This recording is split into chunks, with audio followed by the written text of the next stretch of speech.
যুক্তরাষ্ট্র ও ইরানের মধ্যে যুদ্ধবিরতি এবং দীর্ঘমেয়াদী সমঝোতার পথে অগ্রসর হতে গুরুত্বপূর্ণ আলোচনা বসছে পাকিস্তানের রাজধানী ইসলামাবাদে। শনিবার ভোরে ইরানের উচ্চ পর্যায়ের প্রতিনিধি দল ইসলামাবাদে পৌঁছেছে। এই দলে নেতৃত্ব দিচ্ছেন ইরানের পার্লামেন্ট স্পিকার এবং পররাষ্ট্রমন্ত্রী।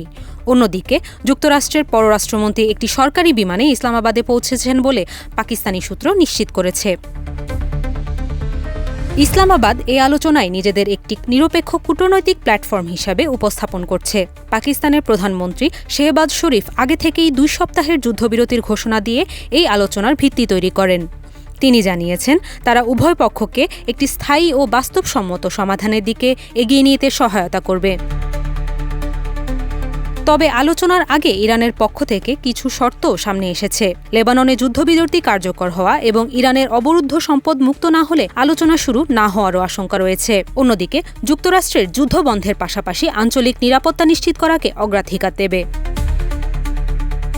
উম্মে ওয়াসেকা, দেশ রূপান্তর।